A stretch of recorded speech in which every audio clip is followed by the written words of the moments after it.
तो फर्स्ट हमारे पास जो एमसीक्यूज है वो है number of micro states in a macro states में B equal, greater than or equal, less than or equal और ग्रेटर। सबसे पहले हमें डिफरेंस पता होना चाहिए माइक्रो स्टेट्स और मैक्रो स्टेट्स में डिफरेंस क्या है। तो जो माइक्रो स्टेट्स हमारे पास होती हैं वो इंडिविजुअल सिस्टम के लिए होती हैं और जो मैक्रो स्टेट्स होती हैं वो होल सिस्टम के लिए होती हैं।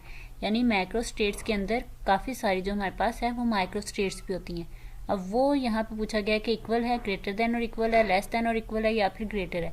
अब आप देखें इक्वल हो सकती हैं, ठीक है, लेकिन लेस नहीं होंगी क्योंकि माइक्रो स्टेट्स ज़्यादा होती हैं, वो मिलके एक होल सिस्टम आपके पास मैक्रो स्टेट्स में आती हैं। तो ये लेस देन नहीं हो सकती, ठीक है, ग्रेटर भी हो सकती हैं, लेकिन हमने देखना है कि जो क्लोज ज़्यादा है, ऑप्शंस बेटर है, वो हमारे पास कौन सा है, ग्रेटर देन और इक्वल। यानी कि इक्वल हो सकती है और उसके बाद उससे ज़्यादा हो सकती हैं लेकिन कम नहीं। तो हमारे पास इसका जो आंसर होगा वो हमारे पास इसका जो आंसर है, करेक्ट आंसर, वो हमारे पास है बी ऑप्शन, ठीक है, ग्रेटर देन और इक्वल।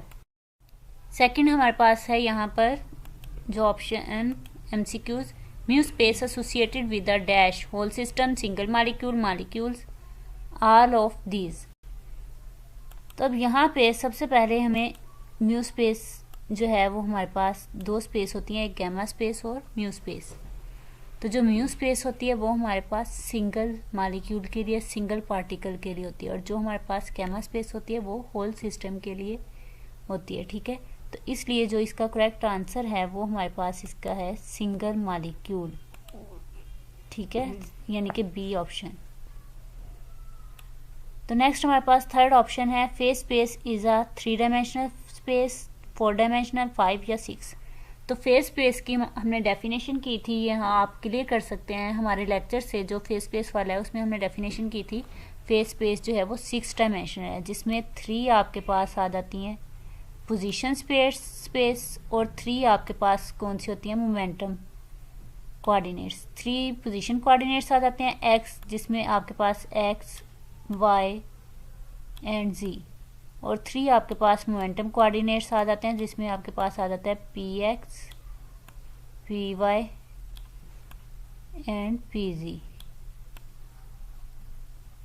तो इस तरह से ये जो आपके पास 6 कोऑर्डिनेट्स हैं ये मिलके आपके पास एक फेस स्पेस बनाते हैं जो कि 6 डायमेंशनल होती है। तो इसलिए इसका करेक्ट आंसर हमारे पास डी ऑप्शन है, 6 डायमेंशनल स्पेस।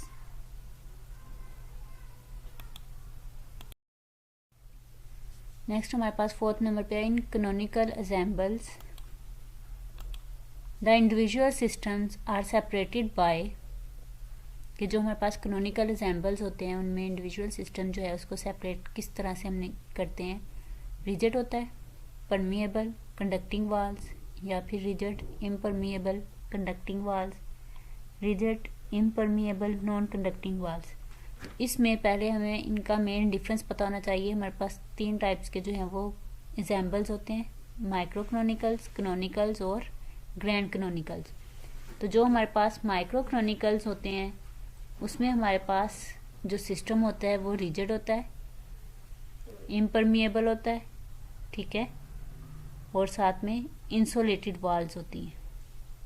लेकिन जो कैनोनिकल एग्जाम्पल्स हमारे पास होते हैं में हमारे पास रिजिड होता है, इम्परमिएबल होता है और कंडक्टिंग वाल्स होती हैं। कंडक्टिंग वाल्स का मतलब कि जो कंडक्ट कर सके, सिस्टम से जो है वो एटम जो है वो मूव कर सके, ठीक है, सिस्टम्स के अंदर। लेकिन नॉन कंडक्टिंग वाल्स जो आपके पास होता है, कंडक्टिंग वाल्स, परमिएबल, और जो आपके पास ग्रैंड कैनोनिकल एग्जाम्पल्स होते हैं उसमें रिजिड, परमिएबल और कंडक्टिंग वाल्स होती हैं। तो ये आपके पास इनमें डिफरेंस होता है। तो जो हमारे पास कैनोनिकल एग्जाम्पल्स होते हैं तो उसमें हमारे पास ये ऑप्शन आएगा B option, rigid, impermeable and conducting walls, ठीक है, रिजिड, इम्परमिएबल और कंडक्टिंग वाल्स।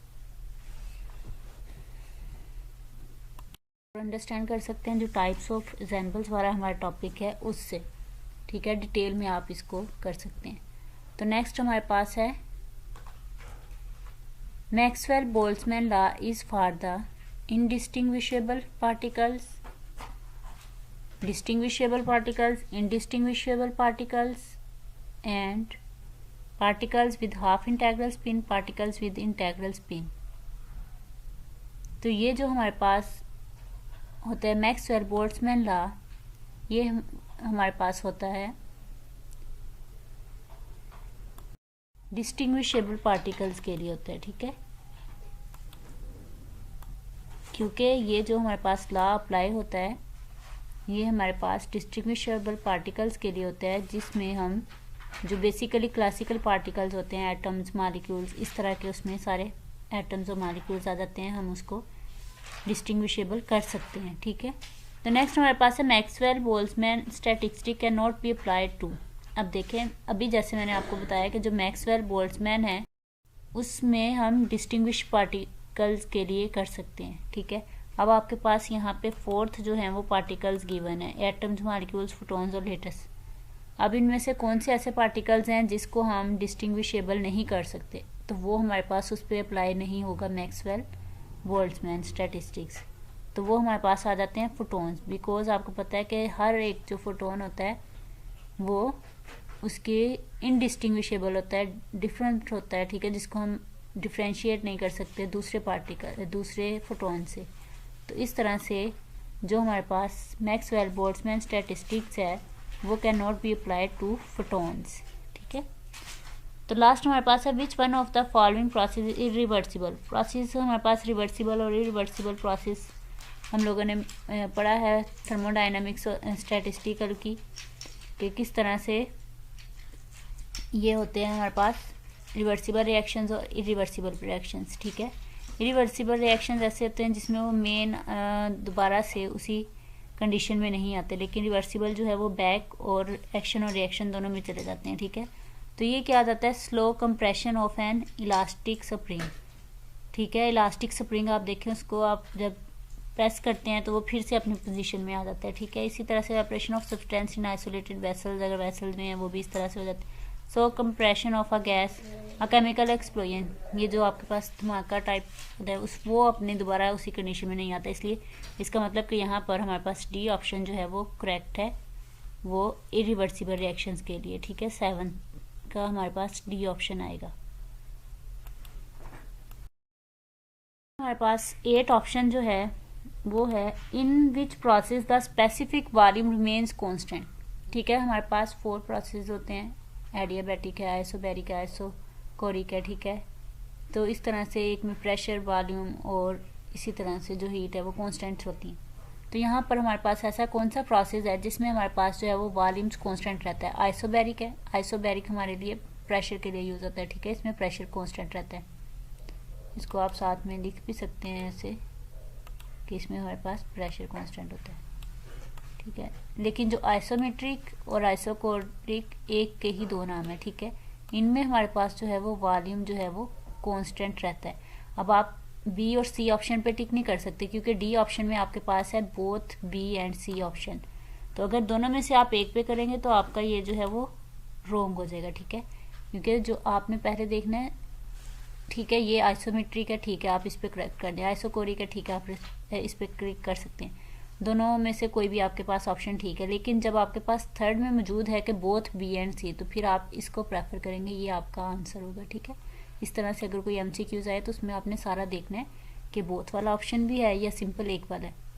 तो इसमें हमारे पास आइसोमेट्रिक भी उसी प्रोसेस का नाम है, आइसोकोरिक भी, जिसमें हमारे पास वॉल्यूम जो है वो कांस्टेंट रहता है, ठीक है। तो इस तरह से इस प्रोसेस में हमारे पास वॉल्यूम जो है वो कांस्टेंट रहता है। The average kinetic energy associated with each degree of freedom is, तो इसमें हमारे पास क्या है कि वो कहते हैं कि average kinetic energy associated with each degree of freedom is, तो वो हमारे पास होती है KT/2। ये किस तरह से होती है, आपने पढ़ा है इक्विपार्टीशन थ्योरम, ठीक है।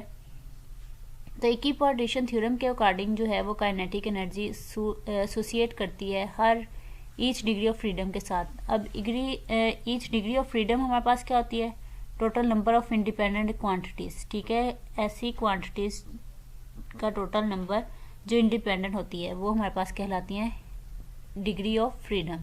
तो हर एक के साथ जो काइनेटिक एनर्जी एसोसिएट करती है वो KT/2 होती है, ठीक है।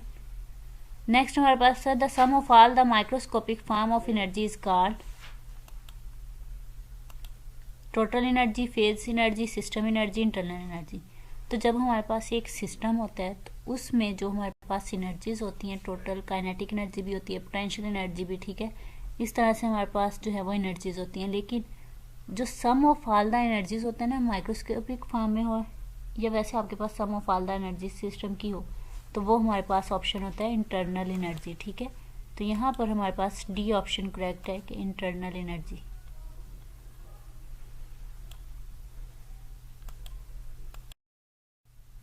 नेक्स्ट हमारे पास ऑप्शन नंबर 11 है, which of the following is the property of a system, कि इसमें से कौन सी प्रॉपर्टी है सिस्टम की। P and T, pressure and temperature, internal energy, volume and density, all of these. अब जब हमारे पास कोई भी थर्मोडायनामिक सिस्टम होगा या कोई एक सिस्टम है आपके पास, कोई क्लोज्ड फॉर्म में सिस्टम है, उसके अंदर आपके पास गैस मॉलिक्यूल्स हैं, तो उस सिस्टम में ऑटोमेटिकली प्रेशर भी होगा, टेम्परेचर भी एक्सर्ट होगा, ठीक है, काइनेटिक और पोटेंशियल एनर्जी होगी, यानी कि उनका सम जो है वो इंटरनल एनर्जी भी होगी, उसमें वॉल्यूम भी होगा इस सिस्टम का, ठीक है, डेंसिटी भी होगी, ऑक्यूपाई स्पेस करेगी। तो इसलिए इसमें हमारे पास जो ऑप्शन है वो हमारे पास डी ऑप्शन आ जाता है, ऑल ऑफ दीज, कि तमाम ये प्रॉपर्टी जो है वो सिस्टम की प्रॉपर्टीज है। Mixture of ice and water form a closed system, open system, isolated system, heterogeneous system. पहले तो आपको ये पता होना चाहिए कि ये कौन कौन से सिस्टम जो है इनका क्या मतलब है, ठीक है। सिस्टम को आप पहले डिफाइन कर लें कि कोई भी डेफिनेट क्वांटिटी होगी मैटर की जिसको बाउंड किया जाएगा किसी सरफेस से, वो सरफेस अब रियल भी हो सकती है हमारे पास, इमेजिनरी भी हो सकती है, वो हमारे पास कहलाती है सिस्टम। अब क्लोज सिस्टम जो होता है हमारे पास, वो इस तरह का सिस्टम होता है जहाँ पे no transfer of mass takes place across this boundary, कि जो सिस्टम की बाउंड्रीज होती हैं वहाँ से मास ट्रांसफ़र ना हो सके, बाहर वाली साइड पे या अंदर वाली साइड में ट्रांसफ़र ना हो मास की, तो वो हमारे पास आ जाते हैं क्लोज सिस्टम में। इसी तरह से जो आइसोलेटेड सिस्टम हमारे पास होता है उसमें भी no interchange of mass and energy between the system and surrounding, कि सिस्टम और सराउंडिंग्स के दरमियान में कोई भी मास और एनर्जी की ट्रांसफ़र इंटरचेंज ना हो, ठीक है। तो ये हमारे पास अदर वर्ड्स में आप कह सकते हैं no transfer of mass and energy takes place across its boundary. तो ये जो हमारे पास मिक्सचर ऑफ आइस और वाटर होगा, यानी कि जो हमारे पास आइस और वाटर मिलके बनाएंगे वो एक हेट्रोजीनियस सिस्टम बनाएंगे, डिफरेंट जिसमें मॉलिक्यूल्स होते हैं, ठीक है, ऑक्सीजन और आपके पास इसमें हाइड्रोजन आ जाते हैं, आइस के डिफरेंट प्रॉपर्टीज़ है, वो सॉलिड मटेरियल है, वाटर आपके पास लिक्विड है, तो वो मिलके एक हेट्रोजीनियस सिस्टम बनाते हैं। तो इसका डी ऑप्शन आपके पास करेक्ट आंसर है। Entropy change depends on, entropy किस पे डिपेंड करती है, ठीक है। इंट्रोपी हमारे पास क्या होती है, डिसऑर्डरनेस को कहते हैं सिंपली वर्ड में हम, कि disorderness of the system is called entropy. तो मास ट्रांसफ़र पर नहीं होती, ठीक है, change of temperature thermodynamic state पे भी नहीं, ये इंट्रोपी चेंज जो डिपेंड्स करती है वो हीट ट्रांसफ़र, ठीक है। तो इसमें हमारे पास ए जो है वो करेक्ट आंसर है। Work done is positive when, first law of thermodynamics में हम साइन कन्वेंशंस पढ़ते हैं, तो उसमें हम लोग बताते हैं कि वर्क डन पॉजिटिव कब होता है और नेगेटिव कब होता है, ठीक है। तो हमारे पास वर्क डन जो है वो पॉजिटिव तब होता है जब हमारे पास work done on the system या ऑन द गैस हो, यानी कि सिस्टम में के ऊपर जब वर्क डन किया जाए तब हमारे पास जो है उसकी फाइनल एनर्जी जो है वो क्या हो जाती है, लेस देन हो जाती है इनिशियल एनर्जी से। तो इस तरह से आपके पास ये जो ऑप्शन ए है वो करेक्ट आंसर होगा, ठीक है। और वर्क डन नेगेटिव होगा जब बाय द सिस्टम या फिर गैस जो है वो वर्क डन सिस्टम पे करती है, तब आपके पास V F is greater than V I हो जाती है, ठीक है। तो इस तरह से ए ऑप्शन जो है वो आपके पास करेक्ट आंसर है। नेक्स्ट हमारे पास है 15 MCQs। Fermi drag statistic is for the distinguishable particles, symmetrical particles, particles with half integral spin, particles with integral spin. अब यहाँ दो तीन चीज़ें माइंड में अगर आप रख लेंगे कि आपको जो है पॉइंट्स क्लियर हो जाएंगे सारे। उसमें आपको फर्मियंस और बोसॉन्स में डिफरेंस पता होना चाहिए, ठीक है। और फर्मी ड्रैग जो स्टैटिस्टिक्स है वो फर्मियंस पे जो है वो अप्लाई होती है, जो आपके पास बोसॉन आइंस्टाइन स्टैटिस्टिक्स है वो बोसॉन्स पे अप्लाई होती है, ठीक है। अब फर्मियंस और बोसॉन्स में मेन डिफरेंस क्या है, स्पिन का है, एक की हाफ इंटेग्रल स्पिन है फर्मियंस की और बोसॉन्स की इंटेग्रल स्पिन है। पास पॉलीएक्सट्रीन प्रिंसिपल्स होता है वो हाफ इंटेग्रल स्पिन को जो है वो स्पेसिफाई करता है। तो जो बोसॉन्स होते हैं वो इंटेग्रल स्पिन होती है उसको पॉली एक्सक्लूजन प्रिंसिपल नहीं करता, वो बोस-आइंस्टाइन स्टैटिस्टिक्स में हम पढ़ते हैं। सेकंड आपके पास जो है वो सिमेट्रिकल पार्टिकल्स होते हैं और आपके पास सिमेट्रिक वेव फंक्शन होता है और आपके पास सिमेट्रिक नहीं होता। तो जो आपके पास जो है, तो ये आपने कुछ चीज़ें, अभी मैं इसको भी क्लियर आपको करती हूँ। पहले फर्स्ट हमारे पास है Fermi-Dirac statistic is for distinguishable particles. अब देखें डिस्टिंग्विशेबल पार्टिकल्स हमने किसके लिए पढ़े थे, मैक्सवेल बोल्ट्जमैन के लिए, ठीक है। उसमें हमने कहा था कि वो डिस्टिंग्विशेबल पार्टिकल्स पर अप्लाई होती है।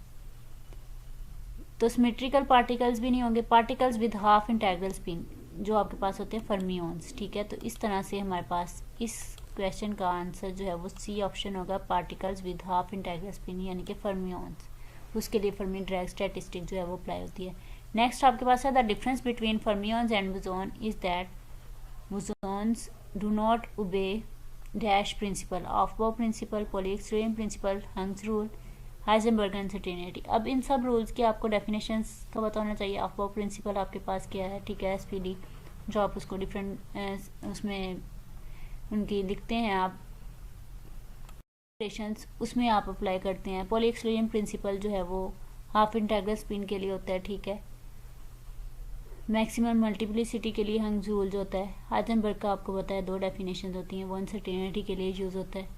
तो यहाँ पर जो है fermions and bosons is that bosons do not ओबे, तो बोसॉन्स जो है वो फर्मियंस से डिफरेंट होते हैं, इसलिए वो पॉली एक्सक्लूजन प्रिंसिपल्स को जो है वो ओबे नहीं करते। तो इसलिए इसका राइट आंसर हमारे पास क्या है, बी ऑप्शन। तो नेक्स्ट आपके पास है बोस-आइंस्टाइन स्टैटिस्टिक इज फॉर दैट, तो ये हमारे पास होती है पार्टिकल्स बोसॉन आइंस्टाइन। जैसे मैंने आपको स्टार्ट में बताया कि आपको इनमें कुछ पॉइंट्स जो है वो याद रखने हैं, तो देन आपको ये सोल्व हो जाएंगे। तो जो बोसॉन आइंस्टाइन स्टैटिस्टिक है, तो यहाँ से आपको ये वर्ड से जाहिर हो जाए कि बोसॉन्स के लिए होती हैं। अब बोसॉन्स हमारे पास कौन से होते हैं, फुल इंटेग्रल स्पिन के लिए, ठीक है। तो यहाँ पे हाफ इंटेग्रल भी नहीं आएगा, सिमेट्रिकल्स भी नहीं आएगा, डिस्टिंग्विशेबल भी हमने पढ़ लिया कि वो मैक्सवेल बोल्ट्जमैन के लिए होती है। आपके पास डी ऑप्शन आ जाएगा, पार्टिकल्स विद इंटेग्रल स्पिन के लिए, ठीक है। तो इस तरह से ये इसका आंसर जो है वो करेक्ट आंसर होगा। नेक्स्ट आपके पास है the difference between fermions and boson is that bosons wave function is, कि बोसॉन्स का जो वेव फंक्शन है वो आपके पास सिमेट्रिक होता है, ठीक है। जो आपके पास बोसॉन्स का वेव फंक्शन होता है वो सिमेट्रिक होता है, लेकिन फर्मियंस का सिमेट्रिक नहीं होता है, एसिमेट्रिक जो है वो वेव फंक्शन होता है। इसलिए इसका आंसर आपके पास क्या आ जाएगा, सी ऑप्शन, कि वो सिमेट्रिक होता है, ठीक है। नेक्स्ट हमारे पास एमसीक्यूज नंबर है 19। Bose Einstein statistics can be applied to, तो फर्स्ट आप यहाँ पे देखें electrons, protons, fermions and protons है। बोसॉन्स का तो ऑप्शन ही नहीं, ठीक है, क्योंकि हमें पता है बोस-आइंस्टाइन जो है वो बोसॉन्स पर जो है वो अप्लाई होती है। पर इलेक्ट्रॉन्स, प्रोटॉन्स भी नहीं, फोटॉन्स आएगा ऑप्शन, ठीक है। अब जो फोटॉन्स होते हैं हमारे पास वो इस कैटेगरी में आएंगे, ठीक है। जो हमारे पास फोटॉन्स होते हैं वो पॉली एक्सक्लूजन प्रिंसिपल को जो है वो ओबे नहीं करते, ठीक है, और इंटेग्रल स्पिन नंबर होते हैं इसके, तो इसलिए यहाँ पर जो हमारे पास ऑप्शन आएगा करेक्ट आंसर वो हमारे पास होगा फोटॉन्स, बी ऑप्शन। तो नेक्स्ट आपके पास है in Bose Einstein statistic one energy state can be occupied by more than one particles, yes true, क्योंकि इसमें हमारे पास जो है बोस-आइंस्टाइन स्टैटिस्टिक्स में जो है वो ओनली वन पार्टिकल जो है वो वन एनर्जी स्टेट्स जो है रखता है। एज वी नो दैट, जैसे कि हम जानते हैं कि पॉली एक्सक्लूजन प्रिंसिपल जो होता है वो ओबे नहीं करता इस केस में। The particles have integral spin and have a symmetric wave function होता है बोस-आइंस्टाइन में।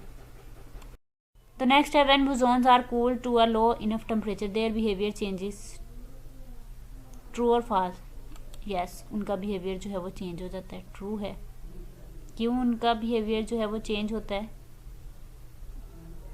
ठीक है, कि वो इस प्रोसेस में कूलिंग डाउन प्रोसेस जो होता है वो बोसॉन्स का होता है। तो बोस-आइंस्टाइन कंडेंसेशन इस प्रोसेस को हम कहते हैं। तो जो इसमें प्रोडक्ट हमारे पास बनती है उसको बोस-आइंस्टाइन कंडेंसेट कहते हैं, ठीक है। तो ये आपके पास ऑप्शन आ जाएगा ए।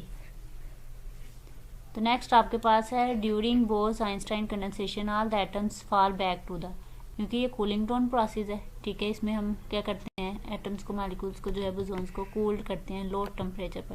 तो जब लो टेम्परेचर होगा तो वो सारे जो आपके एटम्स हैं वो ग्राउंड स्टेट में आ जाएंगे, ठीक है।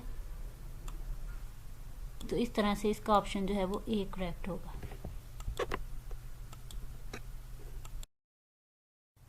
नेक्स्ट है हमारे पास 23 MCQs। The radiations emitted by a hot bodies are called as X rays. X rays, black body radiation, gamma radiation, visible light, ठीक है। तो ये हमारे पास होती हैं ब्लैक बॉडी रेडिएशंस, ठीक है। हॉट बॉडीज से जो रेडिएशन जो है इमिटेड होती हैं वो ब्लैक बॉडी रेडिएशंस कहलाती हैं। A black body is defined as a perfect absorber or of radiations, it may or may not be a perfect emitter of radiations. तो ये हमारे पास क्या होगा, ट्रू होगा या फॉल्स होगा। तो ये हमारे पास होगा फॉल्स, बिकॉज जो हमारे पास ब्लैक बॉडी रेडिएशंस होती है वो जितनी भी फ्रिक्वेंसीज की रेडिएशंस आती हैं उन सब को एब्जॉर्ब कर लेती हैं, लेकिन जब उसको हीट किया जाता है तो वो सारी उस फ्रिक्वेंसीज की जो रेडिएशन होती है उन सबको इमिट भी करती है, इसलिए ये हमारे पास फॉल्स होगा, ठीक है, क्योंकि वो गुड एब्जॉर्बर भी है और इमिटर भी। The unit of absorptive power is T per second, TS no unit. तो यहाँ पे एब्जॉर्बिव पावर जो हमारे पास होती है वो एक्चुअली में रेशो होती है एनर्जी की पर यूनिट एरिया, जो एनर्जी एब्जॉर्ब करती है उसको हम कहते हैं। तो इसलिए इसका कोई यूनिट नहीं होगा, लेकिन absorptive power for black body radiations के लिए कितनी होगी, 1 होगी, ठीक है। ये आपने याद रखना है, ब्लैक बॉडी रेडिएशन के लिए एब्जॉर्बिव पावर क्या होगी, 1। नेक्स्ट हमारे पास है which equation represents the Hamilton Gibbs free energy. इनमें से कौन सी इक्वेशन जो है वो हैमिल्टोन गिब्स फ्री एनर्जी को जो है वो रिप्रेजेंट करती है। तो सबसे पहले जो टर्म्स लिखी गई हैं इनका हमें पता होना चाहिए कि ये किस किस को डिनोट कर रही हैं। तो यहाँ पर जो F हमारे पास है ये हैमिल्टोन गिब्स फ्री एनर्जी को जो है वो शो करता है, ठीक है। U हमारे पास क्या होती है, इंटरनल एनर्जी। U क्या होती है आपके पास, इंटरनल एनर्जी। और T आपके पास टेम्परेचर होता है और S आपके पास जो है वो इंट्रोपी होती है, ठीक है। नेक्स्ट आपके पास ये जो G है, कैपिटल G, ये हमारे पास गिब्स फ्री एनर्जी को शो करता है। ये हैमिल्टोन को F करता है और ये हमारे पास गिब्स फ्री एनर्जी को करता है डिनोट, ठीक है। और जो आपके पास P pressure, V volume, T जो है टेम्परेचर, S जो है वो इंट्रोपी है। तो नेक्स्ट आपके पास है H। ये जो H है ये इंथैल्पी को डिनोट करता है, ठीक है, इंथैल्पी। और U इंटरनल एनर्जी, P और V। नेक्स्ट आपके पास ये है हीट, टेम्परेचर, और ये आपके पास आ जाएगी इंट्रोपी। तो यहाँ पर हमारे पास आप देखें ऑप्शन ही एक है जिसमें हमारे पास हैमिल्टोन गिब्स फ्री एनर्जी को डिनोट कर रहा है, तो इसलिए जो ए ऑप्शन है वो हमारे पास करेक्ट आंसर होगा इसका, ठीक है। इसको मैं रेड से भी कर दूं कि ये आपके पास जो है वो करेक्ट आंसर है, हैमिल्टोन गिब्स फ्री एनर्जी की ये इक्वेशन है।